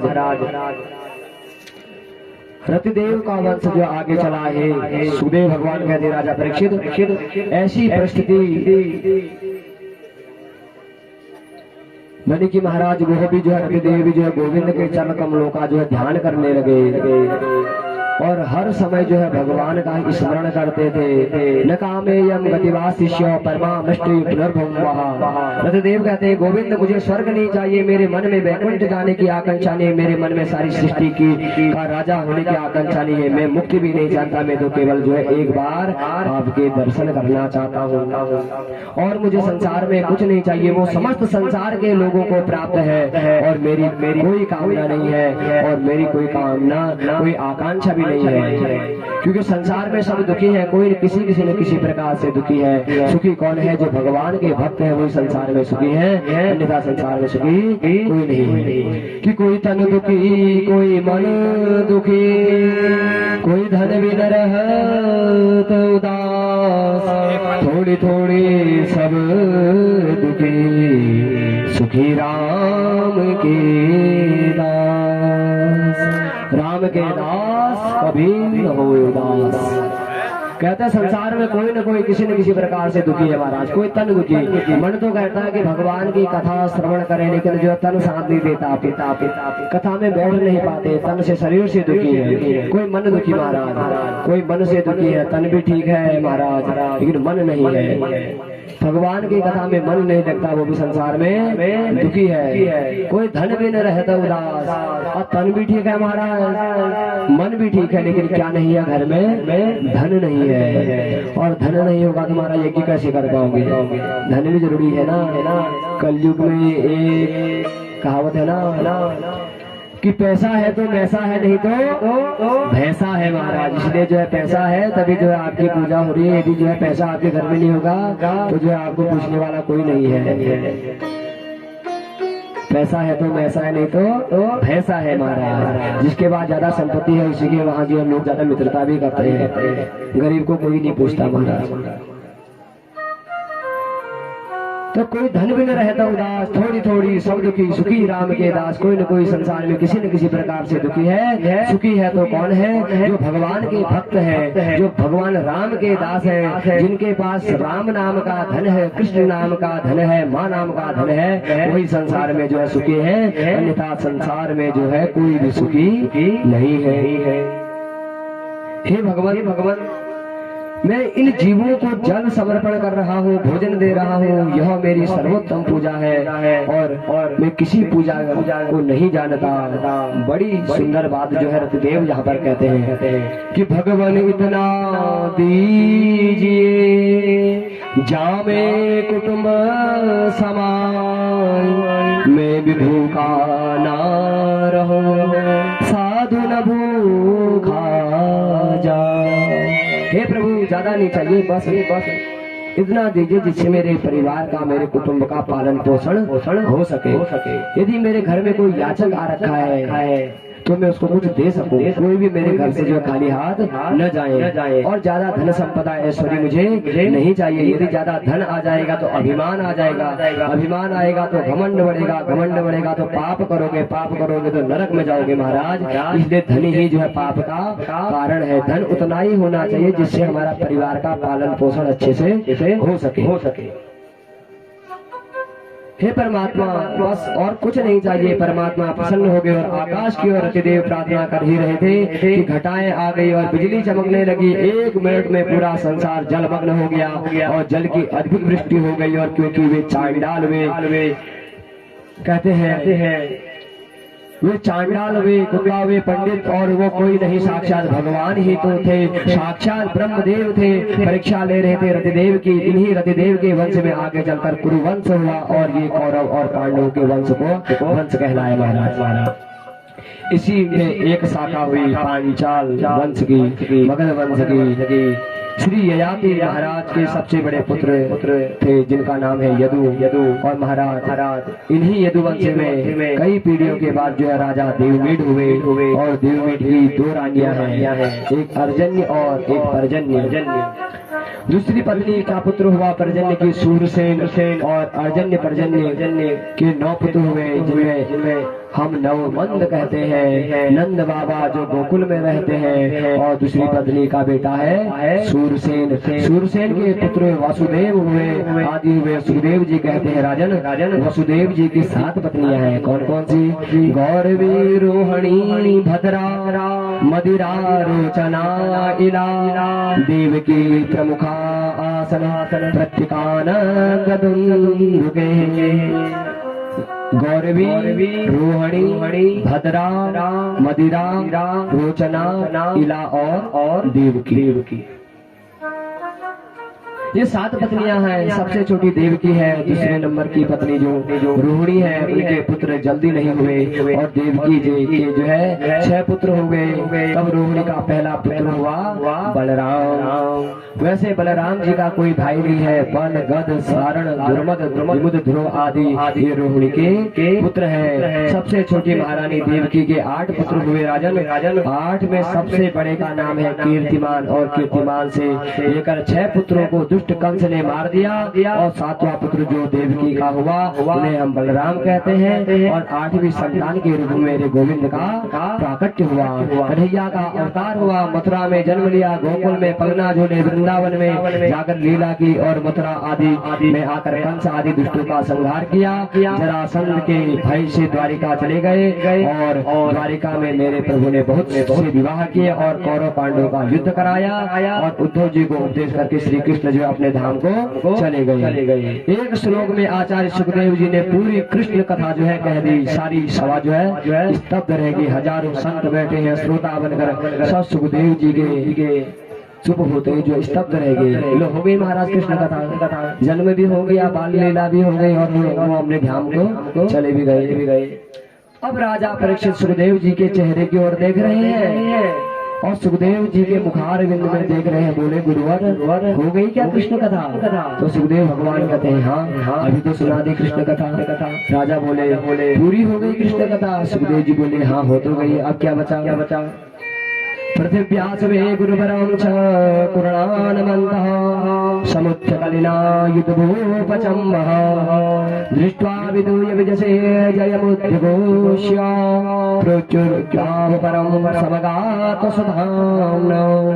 आपने जो चंद्रवंश और सूर्यवंश सुनाया मुझे बहुत अच्छा लगा, लेकिन कृष्ण कथा सुनाने में कंजूसी कर दी गुरुजी। आप मुझे बिल्कुल अच्छा नहीं लग रहा है कि आपने कृष्ण कथा सुनाने में बड़ी कंजूसी कर दी। ऐसा क्यों कर रहे हो? तो भगवान कहते हैं, श्री सुखदेव भगवान कहते हैं कि आदरणीय सुखदेव भगवान राजा परीक्षित से कहते हैं कि पृथ्वी पर जब जो है पाप बढ़ते हैं, दुष्टों का जो है बोलाबाला होता है, तो भगवान जो है स्वयं ही आते हैं। मैं यही देख रहा था कि तुझे मेरी सुनने की इच्छा है कि तेरे अंदर कितनी इच्छा है, कितनी भावना है कृष्ण कथा सुनने की। अब मैं तुझे जो है विस्तार से क्या सुनाता हूँ, कृष्ण कथा सुनाता हूँ। तो सुनिए हे राजन, जब जो है संसार में अधर्म होता है, पाप बढ़ते हैं, तो भगवान का क्या होता है? प्राकट्य होता है। इसलिए मैं जो है इसको विस्तार से कहूंगा। जब होई धर्म की हानि, जब जब होई धर्म की हानि, बाढ़ असुर धर्म अभिमानी, बाढ़ असुर अधम अभिमानी। जब जब होई धर्म की हानि, जब जब होई धर्म की हानि, बाढ़ असुर अधर्म अभिमानी, बाढ़ असुर अधम अभिमानी। तब तब धरे प्रभु विविध शरीरा, तब तब धरे प्रभु विविध शरीरा, हरहि कृपानिधि सज्जन दीरा, हरहि कृपानिधि सज्जन दीरा। कहते हैं जब आप कर्म बढ़ता है तब तब जो है हरि जो है विविध रूप में शरीर धारण करते हैं। गाय के रूप धारण करते हैं। पृथ्वी में जो है देवताओं के पास जाकर कहते हैं कि जो है मैं तुम्हारे रक्षक के लिए आ गया हूँ। जब जो अत्याचार हो जाता है तब जाके जो है भगवान जो है प्राकट्य लेते हैं। अब ब्रह्मा ने पृथ्वी से कहा देवी मैं अभी भगवान से बातें करता हूँ कि तुम धैर्य रखो, तुम पर जो अत्याचार हो रहा है, संसार में अत्याचार हो रहा है, इसके लिए भगवान से प्रार्थना करता हूँ कि वसुदेव गृहे साक्षात भगवान पुरुषः परः चनिष्यते तत्प्रीत्यार्थं संभवन्तु सुरस्त्रियः। ब्रह्मा जी ने कहा मथुरा में वसुदेव नाम के राजा होंगे और वसुदेव जी की पत्नी देवकी के घर में नारायण कृष्ण रूप में जो है अवतरित होकर आएंगे। गोकुल में नंद जी की भार्या यशोदा है और यशोदा जी के यहाँ परात्पर प्रभु दिव्य चिन्मयी माया पुत्री के रूप में अवतार लेकर आएगी। हे माता पृथ्वी, आप सबके कष्ट की निवृत्ति होगी मुझे ऐसा लगता है, लेकिन हमारा भी कोई कर्तव्य है। देवता बोले क्या कर्तव्य है? हम लोग भी भगवान के घव अवतार लेकर चले और मथुरा में बड़े यशस्वी राजा है जिनका नाम है उग्रसेन।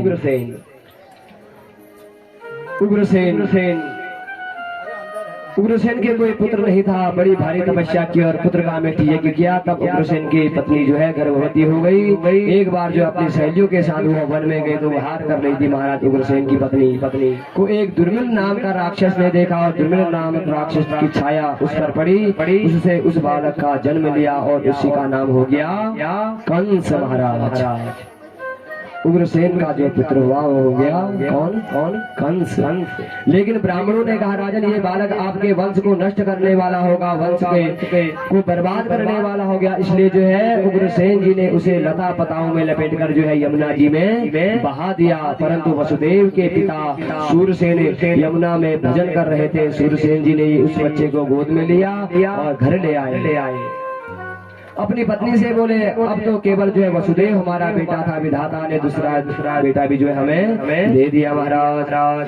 अब कंस वसुदेव जी के साथ सूरजीन छिके यहाँ रहने लगा पला और उग्रसेन जी के कंस के बाद 4 पुत्र हुए। इधर कंस को जो है नारद जी के द्वारा सूचना मिली कि उग्रसेन का बेटा है।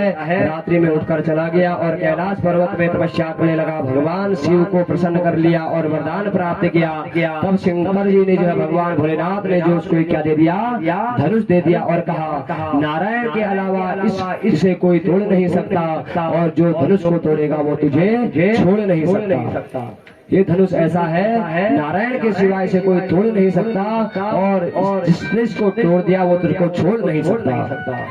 और अघासुर, बकासुर, व्योमासुर, अष्टासुर, केशी, धेनुकासुर बड़े बड़े राक्षसों को कंस ने अपनी सेना में सम्मिलित कर दिया और मथुरा पर आकर जो चढ़ाई कर दी, यज्ञ विध्वंस कर दिया महाराज। उग्रसेन ने कहा कंस तुमने ब्राह्मणों के यज्ञ को विध्वंस किया, इन्हें प्रणाम कर इनसे जो है क्षमा मांगो। कंस ने उग्रसेन को पकड़कर जो है कारागार में डाल दिया और मथुरा में ढिंढोरा पिटवा दिया कि आज के बाद ये यज्ञ करवाना बंद, पूजा पाठ बंद, ब्राह्मण भोजन कराना एकदम बंद कर दो। और हम भी भगवान हैं। हम ही क्या हैं? भगवान है। कंस कहने लगा हम ही भगवान है, पूजा करनी है तो हमारी करो। कंसाय स्वाहा यह उच्चारण करो। अभिमान हो गया कंस को आज। कंस के मन में एक भाव और आया, देवकी का विवाह कर दूं, और चाचा की पुत्री है और मेरी छोटी बहन भी है। वसुदेव जी के साथ में जो है देवकी का विवाह संपन्न करा दिया। किसने? कंस ने। और धूमधाम से दिखाने के लिए विवाह उत्सव मनाया। कंस ने बहुत दहेज दिया, लेकिन वसुदेव देवकी को जैसे ही विदा करने चला तो रास्ते में कहते हैं पति प्रगणम कंस भाष्या शरीरवा अश्यामष्टमो गर्भो हंतायावहसे बुधा। आकाशवाणी सुनी जैसे कंस ने, अरे कंस जिस बहन देवकी को विदा करने के लिए तुम जा रहे हो, उसी देवकी का अष्टम गर्भ जो है तेरा काल होगा। आकाशवाणी ने यह नहीं कहा कि देवकी का बेटा तुम्हारा काल होगा या बेटी तुम्हारा काल होगी, क्या कहा? इसका अष्टम गर्भ तुम्हारा काल होगा। लेकिन जो ना समझ होते हैं महाराज, देह को ही आत्मा मानते हैं, जो गलती करते हैं अपने शरीर की सुरक्षा के लिए अपने प्रियजनों को मारने का में संकोच का अनुभव नहीं करते। मेरे काल को जन्म देगी देवकी, क्या ऐसा? काल को जो है कभी जन्म नहीं दे सकती है। मेरे काल को जन्म देने वाली देवकी को ही जीवित नहीं छोड़ूंगा तो काल कैसे पैदा होगा? कहने लगा कि कंस क्या कहने लगा, मैं देवकी को ही नहीं छोड़ूंगा, कैसे जो है वह अपने पुत्र को जन्म देगी? न रहेगी बांस न बजेगी बांसुरी महाराज। कंस ने तुरंत देवकी के केस पकड़ा, रथ में नीचे खींच लिया और तलवार से उसे मारने को उद्यत हुआ, लेकिन पति कहलाने का अधिकार तभी है जब वह अपनी पत्नी की सुरक्षा कर सके। कहते हैं वसुदेव जी ने तुरंत कंस के तलवार को हाथ में पकड़ लिया और कितनी सुंदर बात कही, श्लाघनीय गुणे सूर्य भवानो भोजयस्करः स्वकथम भगनी हन्या इत्र दुर्वार परवणि। अरे राजन, आप जैसे यशस्वी, आप जैसा पराक्रमी एक नारी को तलवार से मारे, ये शोभा नहीं देता। एक तो देवकी आपकी बहन है, नारी तो वैसे ही जो है आराध्या होती है, और विवाह के समय तो नारी लक्ष्मी का स्वरूप होती है। आपने देखा होगा विवाह के समय जो है माता पिता जो है कन्या की क्या छूते हैं? चरण छूते हैं। और उस समय वर क्या होते हैं? नारायण। और कन्या क्या होती है? लक्ष्मी होती है। लक्ष्मी नारायण का पूजन करते हो ना। सैया दान क्या करते हो? सैया दान में जो सैया में बैठाकर लक्ष्मी नारायण का तो पूजन करते हो। फिर राजन आपको यह शोभा नहीं देता। वसुदेव जी कहते हैं मृत्युर्जन्म बता वीरो देहे न सहजायते अध्यवासांत के वा मृत्यु प्राणिनाम ध्रुव। एक बात आपसे कहूँ, दुनिया की हर चीज झूठी है, यदि संसार में सत्य कोई चीज है तो वह है मृत्यु। मृत्यु के अलावा कोई भी सच्चाई नहीं है। इसलिए जो है देवकी ने क्या बिगाड़ रखा है आपका? देवकी का अष्टम गर्भ जो है आपका काल है, तो आप जो है मैं आपसे वादा करता हूँ कि कुछ देवकी का अष्टम गर्भ होगा, मैं वो आपको दे दूंगा, आपको सौंप दे दूंगा। अब कंस सोचता है ये भी ठीक ही है, और कंस ने क्या किया? देवकी को और वसुदेव को कारागार में डाल दिया और हथगड़िया पहना दी महाराज। देवकी वसुदेव को जेल में डाल दिया, एकदम बदल गया। और वसुदेव की बड़ी पत्नी रोहिणी है, वो यशोदा की सहेली है, इसलिए वे प्रातः गोकुल में वास करती है।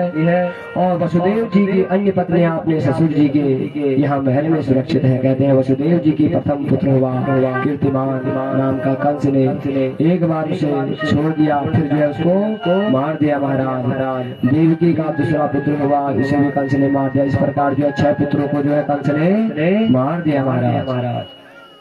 अब महारानी देवकी के गर्भ में 7वां बालक आया और मेरे नारायण मन में बहुत बड़ी चिंता हुई। प्रभु ने सोचा माता देवकी के गर्भ में जो 7वां बालक है ये तो मेरा क्या है? भाई लक्ष्मण है। शेषावतार। और परंतु महाराज कंस को जन्म लेते ही मारने चले आते हैं, इसलिए शेष को बचाना चाहिए। प्रभु ने योग माया को बुलाया तो परीक्षित जी ने पूछा क्यों गुरुवर? रामचरित्र में जब छोटे भैया थे तो यहाँ जो है बड़े भैया क्यों बन गए? कहते हैं कि भगवान रामचंद्र जी का जो अवतार हुआ था उस समय जो है लक्ष्मण जी ने भी जो है आगे चलकर जब भगवान रामचंद्र जी लीला खींच रहे थे तो वहाँ कहा था कि इस बार तो छोटा बनकर आ गया हूँ, अगले बार जब बड़ा भाई बनकर आऊंगा वहाँ आपको जो है मेरी आज्ञा का पालन करना पड़ेगा। और यहाँ जो है योग माया आई और योग माया ने बलराम राम जी को कहा, योग माया से ट्रांसफर कहाँ कर दिया रोहिणी के घर में महाराज, संकर्षण कर दिया महाराज। भगवान ने योग माया से कहा देवकी के गर्भ में जो सातवां बालक है तुम उसको गोकुल पहुंचा दो। सुखदेव जी कहते हैं महाराज ये योग माया ने बालक को जो है क्यों पहुंचाया? तो भगवान कहते हैं, सुखदेव भगवान कहते हैं कि हे राजा परीक्षित, इसलिए क्योंकि जो है बिगर शेष के भगवान नारायण भी क्या है अधूरे हैं। और गोकुल में जो योग माया के द्वारा वहाँ पहुँचाया गया। और कंस ने कहा कि क्यों सातवां कहाँ गया? सैनिक कहते हैं हमने सुना है सातवां गर्भ जो है नष्ट हो गया है। यह नष्ट नहीं हुआ था, ये तो योग माया ने जो है कहाँ ट्रांसफर कर दिया था? गोकुल में कर दिया था महाराज। अब 8वां बालक आने वाला है, माता देवकी के गर्भ में 8वां बालक आ रहा है। यही मेरा क्या है गोपाल है। देवताओं को जब यह पता चला कि भगवान अवतरित होने वाले हैं, सब देवताओं ने मेरे गोविंद को मंगलमय स्तवन किया। असल में इसी गर्भ की सारी दुनिया जो है बुराई करते हैं, और भगवान जब गर्भ में आते हैं तो गर्भ की स्थिति होती है, इसलिए इसका नाम क्या है गर्भ स्थिति। आइए हम भी गोविंद से प्रार्थना करें, लाला जल्दी प्रकट होकर जो है आवे दर्शन देवे। स्वागतम कृष्ण शरणागतम कृष्ण, स्वागतम कृष्ण शरणागतम कृष्ण,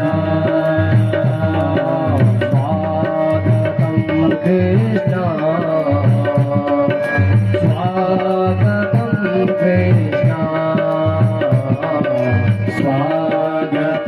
कृष्ण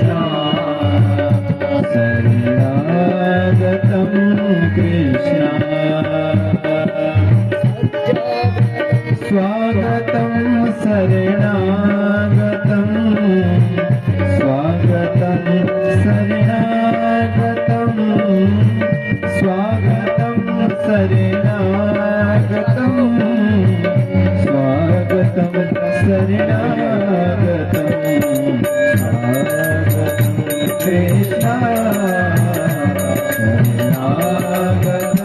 कृष्ण, सत्यागतं सत्यवरं त्रिशरद्य, सत्यस्य योनिर्निहितं च सत्ये, सत्यस्य सत्यमृतसत्यनेत्रं, सत्यात्मकं त्वां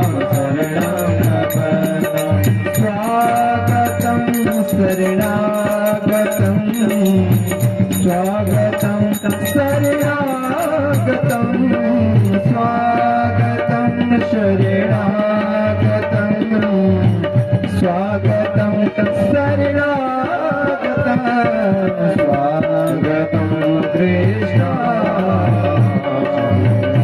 शरणागतं कृष्ण, कृष्ण स्वागतं कृष्ण अब तो भगवान का प्राकट्य हो रहा है माता देव की गर्भ में।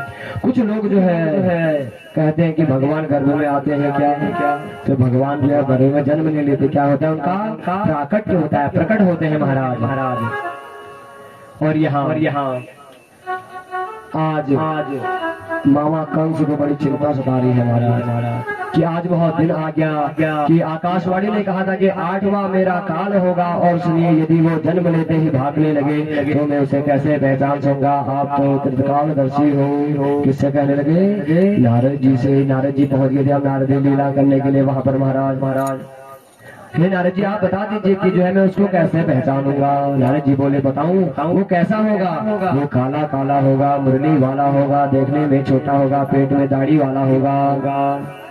काला काला होगा, मुरली वाला होगा, देखने में छोटा होगा पर पीठ में दाढ़ी वाला होगा, काला काला होगा, नाम भी उसका काला होगा, शरीर भी उसका काला होगा, केस भी उसके काले होंगे, सावधान रहना रहना। इतना नारद जी कह गए महाराज। नारद जी समझा कर चले गए। अब तो कंस रात भर नींद नहीं आवे, रात में यही सोचने लगा काला काला होगा, मुरली वाला होगा। कोई भी काली चीज उसके सामने आ जाए तो घबरा कर कहता हटाओ ये काला, हटाओ हटाओ हटाओ, ये मार देगा ये मार देगा। कोई काली चीज को देखकर उसको डर लग जाने लगता है। इतना उसका चिंतन हो गया कि कृष्ण के प्रति। और तो क्या महाराज, भोजन करने बैठा तो सो दाल में काला जीरा भी आ गया तो महाराज उसकी हालत खराब हो जाती थी। 20,000 सैनिक बुलाए, 20,000 सैनिकों से कहा चारों ओर से कारागार को घेर लो। वो भागने नहीं पाए, जन्म लेते ही जो है पूरी सुरक्षा रखना। सैनिक बोले क्यों घबराते हैं आप, सारी सुरक्षा है, धीरे धीरे आ रहा है भादों का महीना। कृष्ण पक्ष अष्टमी तिथि बुधवार रोहिणी नक्षत्र रात के ठीक 12 बजे योग माया ने ब्रह्मा जी से कहा, योग माया बोली पूरे ब्रजमंडल की कमान मेरे हाथ में दीजिए। योग माया ने ब्रज की कमान अपने हाथ में ले ली। और कृष्ण पक्ष की अष्टमी तिथि को प्रभु ने सोचा माता यशोदा सौभाग्यवती इसलिए है कि उनका दुग्धपान करूंगा। देव की पुण्यात्मा इसलिए है कि उनके गर्भ से मैं जन्म लूंगा, अवतार लूंगा। लेकिन माँ रोहिणी को क्या मिला, उसने कितना त्याग किया, इसलिए हम जन्म लेंगे। उस समय उसका नक्षत्र क्या होगा, रोहिणी नक्षत्र होगा।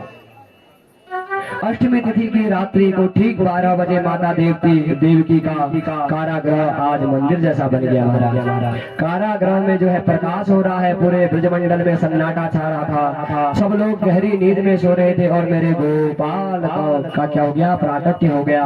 बोले बाल कृष्ण लाल की। और कमल नयन चतुर्भुज जो है नारायण भगवान बालक का रूप देखकर जो है वसुदेव देवकी के समक्ष प्रकट हो गए। अभी ध्यान यही रखिए महाराज। और भगवान ने अपने हाथों में शंख चक्र गदा और पद्म धारण किए हुए हैं। सब अपनी आंखें बंद कर इस झांकी का दर्शन कीजिए। देवकी के कारागर में जो है कृष्ण प्रकट हुए। और झांकी कैसी है, सुखदेव जी भगवान कहते हैं तमदभूतम बालकम कुक्षेक्षणम चतुर्भुजम शंख गदायुधम श्रीवात्सलक्ष्मं गलशोभिकौस्तुभं पीतांबरं सान्द्रपयोदशोभम्। वसुदेव देवकी ने मेरे गोविंद की झांकी को देखा। शंख चक्र गदा और पद्म जिसने धारण की हुई है, पीतांबर जिसने पहनी है, झांकी के दर्शन कर वसुदेव देवकी भाव विवल हो गए। उनके नेत्रों से अश्रुधारा बहने लगी। और कहते हैं कि देवकी वसुदेव दोनों ने मेरे गोविंद को प्रणाम किया। ऐसा सुंदर स्थिति की दोनों के नेत्रों से अश्रुपात हो रहे हैं और सारे ब्रजमंडल में सन्नाटा छाया है। और माता देवकी कहती है मेरा कितना बड़ा सौभाग्य है कि मैं अपने सौभाग्य को किन शब्दों में वर्णन करूं। मेरे घर स्वयं भगवान अवतरित होकर आए हैं, निर्गुण निर्विकार निर्विशेष ये ब्रह्म आज मेरे घर आया, मेरा सौभाग्य है। हे भगवान मैंने संतों से सुना है कि मृत्यु का भय से भयभीत प्राणी दसों दिशाओं में डोलता है, पर इसको अभय नहीं मिलता। इसको अभय कौन दे? तो भगवान कहते हैं आपके हे प्रभु आपके चरणों का आश्रय ले लो तो मौत पर विजय प्राप्त कर लेता है। लेकिन ये प्रश्न है आप इस रूप में क्यों आए? भगवान बोले माँ आपको याद नहीं, स्वयंभू मनवंतर में आप लोगों ने मेरी बहुत बड़ी तपस्या की थी। आपने कहा था कि आप जैसा पुत्र मुझे मिले। तो उस समय मैं आपका बेटा बना प्रश्न गर्भ। और दूसरी बार जो है आप कश्यप अदिति बने तो मैं आपका पुत्र बना वामन। इस बार वसुदेव देव की बने तो मैं आपका पुत्र बना कृष्ण बनकर आ गया। यदि कोई यह कह दे कि आप हमारे पुत्र बन जाओ तो एक बार पुत्र बनकर कार्य को पूरा करता हूँ। लेकिन कोई यह कह दे कि आप जैसा पुत्र हमें हो जाए तो वहाँ में 3 बार हमें आना पड़ता है, एक बार से काम नहीं चलता है। तो माता कहती है हमने तो पुत्र बनकर आने के लिए कहा था, आप तो जो है पिताजी बनकर आ गए हो। ये शंख चक्र जो है आप दूर कीजिए। आप तो जो है बहुत समय आ गया, भगवान ने अपना जो है बाल रूप धारण कर लिया। कहते हैं यदि आप चाहते हो तो छोटा बालक बनो, तो मैं आपकी रक्षा कंस से नहीं कर सकता, बल्कि आप लोगों को कंस से मेरी रक्षा करनी पड़ेगी। हम कैसे रक्षा करेंगे? आप मुझे गोकुल पहुंचा दो। नंद पत्नी ने इसी समय एक कन्या को जन्म दिया है, हमें ले जाकर वहाँ सुला देना और कन्या को ले जाकर जो है कंस को सौंप देना, इतना कर देना। और वसुदेव ने कहा हथगड़ी लगी है, भैया लगी है, बढ़िया लगी हुई है, कैसे कर सकते हैं ये सब? गोविंद बोले इसकी चिंता आप मत करो, जीव जब मेरा आश्रय ले लेता है तो सभी बंधन जो है खुल जाते हैं। भगवान छोटे से बालक बने और देवकी ने गोद में लिया और अपना स्तनपान कराया। अब जैसे ही वसुदेव जी ने कृष्ण को गोद में लेने का प्रयास किया तो उनकी हथगड़ी खुल गई और डलिया में सजाकर जो है कृष्ण ने को उसको में लिटाकर जैसे ही चलने का उद्यत हुए तो पैरों की जो है बेड़िया भी खुल गई। मतलब क्या है महाराज, जैसे ही भगवान के आप चरण संगति प्राप्त करोगे सब बंधन अपने आप टूट जाएंगे महाराज, आपको जो है परम मार्ग प्राप्त हो जाएगा। और चलने का प्रयास किया तो खुली महाराज। इसका मतलब क्या है महाराज कि भगवान की चरण सन्निधि हमको जो है प्राप्त करनी है। अब क्या हो रहा है, समय आ गया, मंद मंद बारिश हो रही है, एक एक ताला खुलता जा रहा है। वसुदेव जी श्री कृष्ण को मस्तक पर विराजमान कर जो है कहाँ जा रहे हैं? आगे चल रहे हैं। आज कहाँ? गोकुल की ओर चल रहे हैं और रास्ते में यमुना जी मिली और यमुना जी आज भगवान श्री कृष्ण के चरणार बिंद को जो है चरण कमलों को छूने के लिए जो है उद्धृत होती है और वसुदेव जी डूबते जा रहे हैं और भगवान श्री कृष्ण जो है अपने पांव को नीचे करते हैं और यमुना में स्पर्श करते हैं तो यमुना जी का भी जो है मनोरथ सिद्ध करते हैं और भगवान जो है आगे बढ़ते जाते हैं महाराज। और वसुदेव जी ने जो है गोपाल को लेकर कहाँ विराजमान कर दिया? नंद रानी यशोदा के महल में प्रवेश किया। अब नंद रानी घोर निद्रा में सोई हुई है। वसुदेव जी लाला को सुलाकर जो है कन्या को लेकर वहाँ से चले गए। बड़े कष्ट से सुलाया। नंद बाबा जी सो रहे हैं और सैनिक भी सो रहे हैं, दास दासियां सब सो रही है, कोई जागा नहीं है महाराज। कन्या को लेकर वसुदेव जी आए और जैसे ही कारागृह में प्रवेश करते जा रहे थे तो एक एक ताला जो है बंद होते जा रहा है महाराज।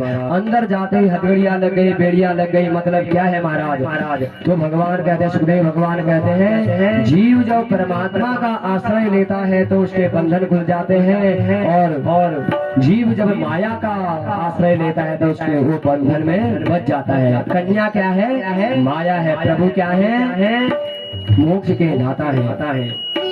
कन्या रूपी माया को जैसे लेकर आए तो बंधन में वह बध गई महाराज। और हेमो देशो गुणमयी मम माया धृत्या, माया से पार पाना किसी के वश में की बात नहीं है। योग माया ने जोर से चिल्लाना शुरू कर दिया। कृष्ण जब थे तो शांति थी, गोविंद जब रहते हैं तो शांति रहती है, माया आती है तो अशांति बढ़ जाती है। इसलिए तो कहते हैं माया माया सब भजे, माधव भजे न कोई, जो कोई माधव भजे तो माया चीरी कोई। सब कोई किसको भज रहा है? माया के पीछे बड़े, लक्ष्मी के पीछे बड़े हैं और माधव को कोई नहीं भज रहा है। यदि माधव को भजने लग देंगे तो महाराज जीवन का कल्याण है। अब तो महाराज जैसे ही जो है योग माया ने जोर से चिल्लाना शुरू किया तो सैनिक सब जग गए महाराज। कंस के पास दौड़ कर गए, सन्नाटा छा गया और पकड़ो पकड़ो कंस को जाकर बोले महाराज 8वां हो गया है। कंस ने ताले खुलवाए। देव की 8वां बालक हमें तो देव ने कहा भैया मेरे 6 पुत्र को तुमने मार दिया है, फिर 7वां मुझे मिला नहीं, ये तो कन्या है, इसे तो छोड़ दो।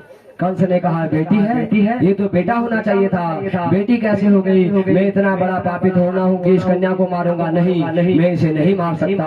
कंस के सैनिकों ने कहा महाराज यह 8वीं बार पुत्री इसलिए आई है क्योंकि जो है देवता जानते हैं कि आप कितने कृपालु हैं। देवताओं ने सोचा होगा इसे पुत्री समझकर आप छोड़ देंगे, लेकिन इसी पुत्र से जो इसके पुत्र होंगे आगे वही आपको मार सकते हैं। कंस ने कहा तुम ठीक बोलते हो। देव की रोती रह गई और उनकी गोद से जो है कन्या को छीन लिया, आराम से पत्थर पर मारा। तो लेकिन वो तो योग माया थी, अष्टभुजी देवी बनकर जो अनंत आकाश में चली गई और आकाशवाणी होती है बोली योग मैया की, अष्टभुजी मैया की। जिम मया हतया मंद जातो खलतवान कृतः यत्र को पूर्व शत्रुर्मा हिंसी क्रमणा। अरे कंस, मेरे जैसे निपराध बालकों को मारने से तुम्हें क्या मिला? तुम्हारा शत्रु जो कृष्ण है उसने तो ब्रज में अवतार ले लिया है। कंस ने कहा, हे माता ये तो बताओ कौन सा गांव है, नाम नहीं बताओगे क्या? लेकिन अवतार ले लिया ब्रज में। कंस ने वसुदेव देवकी को प्रणाम करके एक बार उन्हें छोड़ दिया।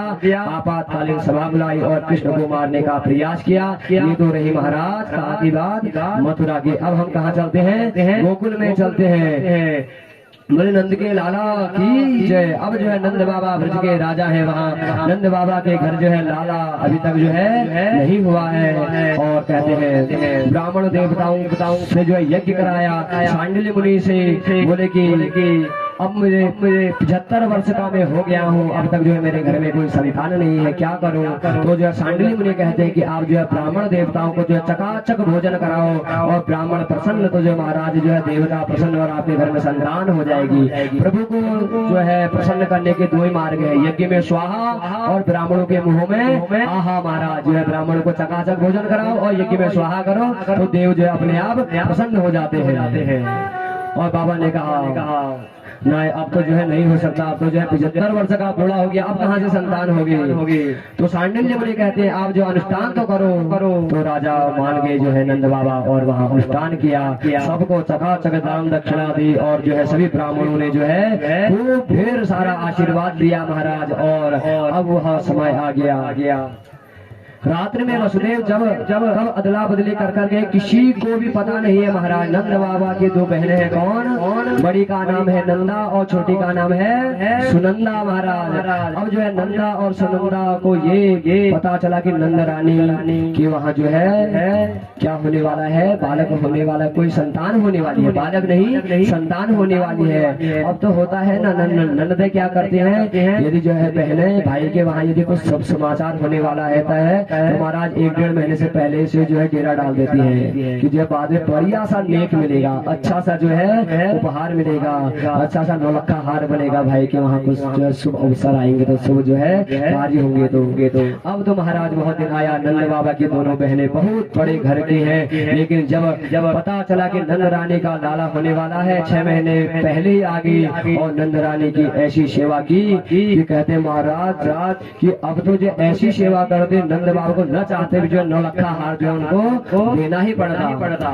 दोनों ने सोची भाभी बड़ी कृपालु है, यदि लाला भयो तो ये हार हमें मिल जाएगा और यदि लाला लाली भई तो महाराज कुछ न कुछ जो है गड़बड़ हो जाएगा। पुत्र होता है तो कुछ अच्छा नहीं मिलता है ना, और पुत्री होती है थोड़ी कंजूसी हो जाती है महाराज। अब जो है नौमी को प्रातः 8 बजे सुनंदा के मन में विचार किया कि जो है रोज तो भाभी जल्दी जग जाती है, आज क्यों नहीं जगी? देखते हैं जो है आज क्यों नहीं जगी। सुनंदा दौड़ी गई और देखो नंदरानी शयन करी है, बगल में जो है एक लाला लेटा है। बेचारी सुनंदा ने पहले तो 21 बार हरि शरणम हरि शरणम हरि शरणम हरि शरणम हरि शरणम हरि शरणम हरि शरणम जो है उच्चारण किया, जाप किया। हे विधाता तूने अच्छी सुनी, पर नंद रानी के बगल में सोए हुए लाला झीनी से चदरिया को जो है ओढ़कर सोया है। सुनंदा ने नेक चदरिया हटाकर लाला का मुख देखा, जो है ढक दिया। क्यों हे भगवान कहीं लाली हो गई तो लाली होने में तो और तो कोई नहीं जो तकलीफ नहीं, लेकिन जो है 9 लखा हार जो है चला जाएगा, लाला ही होना चाहिए। हरि शरणम क्यों बोल रही थी कि जो है लाला ही होना चाहिए, पुत्र ही होना चाहिए। फिर चदरिया हटाकर फिर मुंह पर डाल दी नजर, तो अब बड़ा साहस करके जो जैसे ही पूरी चदरिया हटाकर देखा तो लाला दिख गयो। नंद के लाला की जय। और सुनंदा इतनी प्रसन्न भई कि बाहर आकर जो है थाली बजाने लगी। दौड़ी नंद बाबा के पास गौशाला पर पहुंची और गौशाला में आए के नंद बाबा के ने जैसे बहन को देखा तो नंद बाबा भजन कर रहे हैं, अभी तो भयो ना, अभी तो भयो ना, अभी तो भयो ना, पता नहीं कब भयोगो, जाने कब होएगो, कभी जाने कब होएगा, अभी तो भयो ना, अभी तो भयो ना, अभी तो भयो ना। कोई और माला नहीं जप रहे हैं, नमो भगवते वासुराय देवाय जय राम श्री राम, ऐसी माला नहीं जप रहे हैं। कौन सी माला जप रहे हैं? अभी तो भयो नाई, अभी तो भयो नाई, अभी तो भयो नाई। आपको पता है नंद बाबा कौन सा माला जप रहे थे? अभी तो भयो नाई। इतने में सुनंदा पहुंची, भैया बधाई हो। अरे भगवान, अरे भगवान काहे बात है बधाई, बता तो सही। बोली पहले मुझे क्या दोगे? जब मैं बता दूंगी तो मुझे क्या दोगे? क्या दोगे मुझे? तो नंद बाबा कहते हैं तू जो कहेगी वो सो दे दूंगी, तू बता तो सही। सुनंदा जी बोली भैया आपने जो तपस्या करी, आपने जो ब्राह्मणों को जिमाया, ब्राह्मणों को भोजन कराया, यज्ञ किए, उन सब का फल जो है आपके घर जो है आज नन्हा सा जो है कन्हैया जो है अवतरित होने वाला है। 75 वर्ष के बाबा जो है 16 वर्ष के हो गए और बाबा ने यमुना जी में नहाया और 100 बार डुबकी लगाई, पीतांबरी पहनी, पीली बदगली पहनी और पीलो पटको डालियो और सिर में पगड़ी बांधी और माथे पर चंदन लगायो, आंखों में काजल लगायो, मुझर पर ताव बढ़ायो और फिर बोले लड़िया के छोरो दर्पण जो है लाओ रे छोरो दर्पण देखता हूँ आज कैसा बना हूँ। और जैसे ही दर्पण दिए तो बाबा बोले कैसे लगूं मैं? बोले बोले जैसे लग रहे हो। अब तो बड़ा जो है नंदोत्सव हो रहा है और सांडिल्य मुनि 108 ब्राह्मणों को बुलाकर स्वस्ति वादन करा रहे हैं। हरि ओम स्वस्ति न इंद्रो वृद्धसर्वाः स्वस्ति न घोघा विश्ववेदाः स्वस्ति नस्तारक्षो अरिष्टानेमिः स्वस्ति नो बृहस्पतिर्दधातु एकादशवा मरुतः वृष्णिमातरः शुभं यावानो विदधे पूजकमयः अग्निजुवा मानवः सूर्यचक्षुषु विश्वेनो देवा अवसागमन्यः। ब्राह्मण देव शंख ध्वनि करे, शंखनाद हो रहा है, धर्म ध्वजाएं फहराई जा रही है और आनंद मच रहा है। तो आए हम भी उस आनंद महोत्सव में चलते हैं। देखो आज कोई नीचे नहीं बैठना चाहिए, नंद महोत्सव में जो है सबके ठुमके लगने चाहिए महाराज। यहाँ जो आपसे आप निवेदन है सभी जो है ठुमके लगाएंगे आज। तो आए हम भी उस बाल मुकुंद के दर्शन करें। बिल कृष्ण कन्हैया लाल की, गोविंद भगवान की।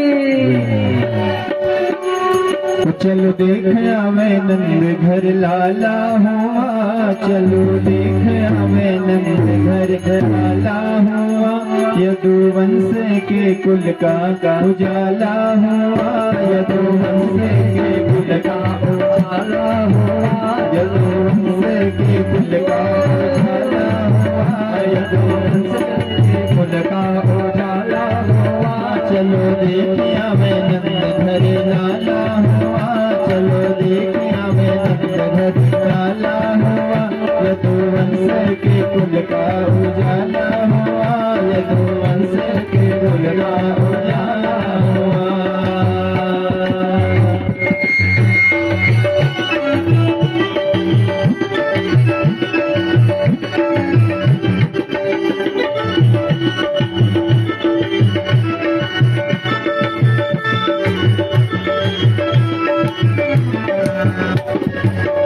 बाज संख घड़ियाल जन्म लीनो नंदलाल, बाज संख घड़ियाल जन्म लीनो नंदलाल, सखी ब्रज में सब बाल कहे जय जय गोपाल, सखी ब्रज में सब बाल कहे जय जय गोपाल। झूले अंगना में पलना जहाँ लाला हुआ, झूले अंगना में पलना जहाँ लाला हुआ, चलो देख आवे नंद घरे लाला हुआ, चलो देख आवे नंद घरे लाला हुआ, यदुवंश के कुल का उजाला हुआ, यदुवंश के कुल का उजाला हुआ।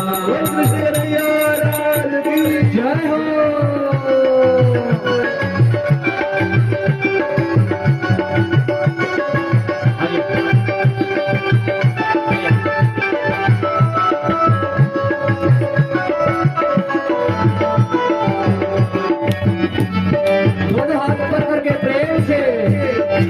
ऐसे नहीं चलेगा। भगवान का जन्म हुआ है, आपके घर में संतान की उत्पत्ति होती है तो क्या करते हो? ठुमके लगाते हो ना, तो जो है सभी जो एक बार उठ जाइए, उठकर जो है कैसे चलेगा? तो चलो देख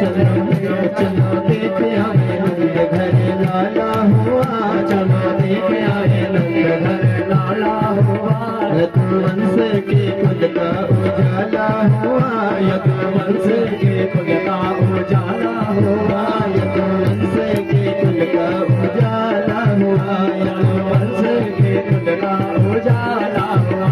प्रगट ब्रज में महाराज करने भक्तों का काज, प्रगट ब्रज में महाराज करने भक्तों का काज, आया सारा समाज करो दर्शन सब आज, आया सारा समाज करो दर्शन सब आज। सुख नैनों को पहुँचाने वाला हुआ, सुख नैनों को पहुँचाने वाला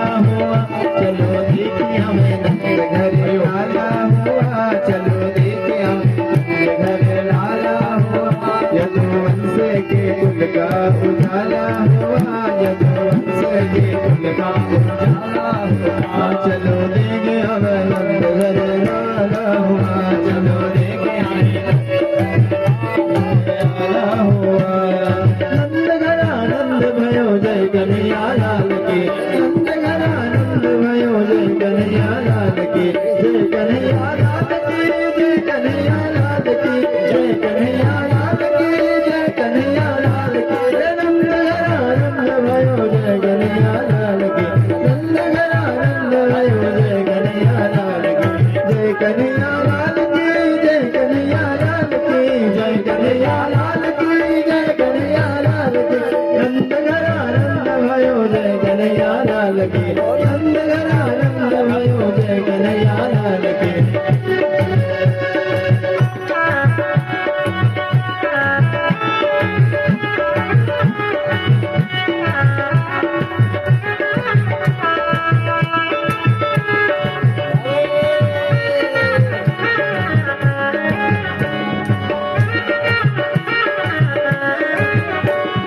ननु ननु कन्हैया तेरी महिमा छो अपारा, ननु ननु कन्हैया तेरी महिमा छो अपारा। बचपने की बाली उम्र में करी गछे कमाला, बचपने की बाली उम्र में करी गछे कमाला। अरे ननु ननु कन्हैया तेरी महिमा छो अपारा, ननु ननु कन्हैया तेरी महिमा छो अपारा। बचपने की बाली उम्र में करी गछे कमाला, बचपने की बाली उम्र में करी गछे कमाला।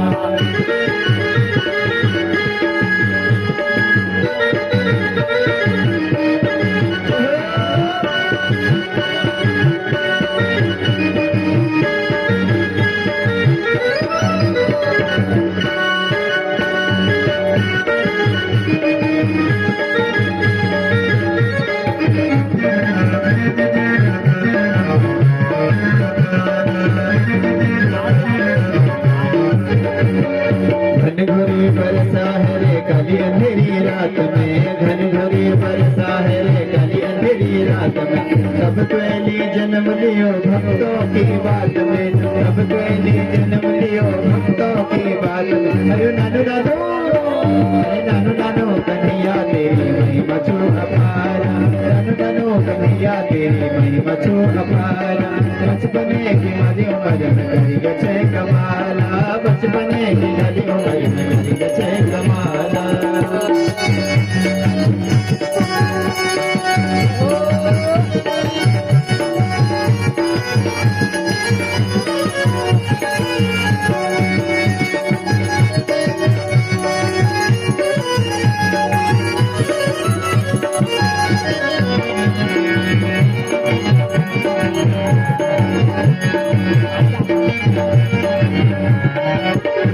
अरे जेल भीतर कैद भई पहरेदार पड़े गई, जेल भीतर कैद भई पहरेदार पड़े गई। मथुरा में जन्म ले मेरे गोकुल में ले गए, मथुरा में जन्म ले मेरे गोकुल में ले गए, मथुरा में जन्म ले गोकुल में ले गए। ननु ननु कन्हैया तेरी महिमा छो अपारा, ननु ननु कन्हैया तेरी महिमा छो अपारा। अरे बचपने की बाली उम्र में करी गछे कमाला, बचपने की बाली उम्र में करी गछे कमाला, बचपने की बाली उम्र में करी गछे कमाला, बचपने की बाली उम्र में करी गछे कमाला।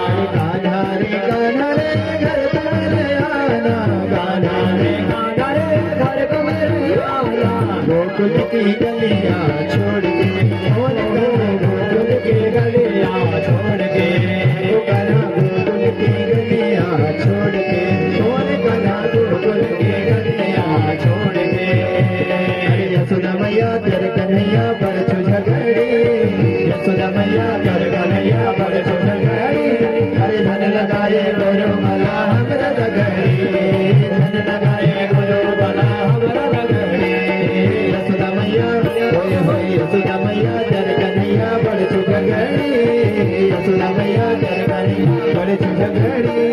धन लगाए गुरु मला हमरा लगड़ी, धन लगाए गुरु मला हमरा लगड़ी। ओ मेरा श्याम बड़ा हले बेला, मेरा श्याम बड़ा हले बेला, मेरी मटकी में मार गयो ढेला, मेरा श्याम बड़ा अलबेला, मेरी मटकी में मार गयो मेरा, मेरा श्याम बड़ा अलबेला, मेरी मटकी में मार गयो मेरा। आप लोग आनंद लेते लीजिए। भगवान श्री कृष्ण के दर्शन जो है आपके पास आएंगे पकड़ के ले आइए। सब घुमाओ, पूरा घुमाओ, आप पूरा घुमाओ, इनको दे दो, ताऊ जी को दे दो, घुमाओ, डांस है, डांस है।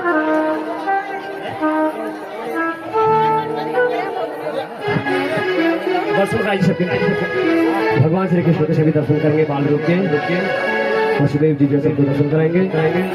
आप लोग जो तब तक आनंद लीजिए, महोत्सव मनाइए। उसके उपरांत जो है बधाइयाँ बटेंगी महाराज।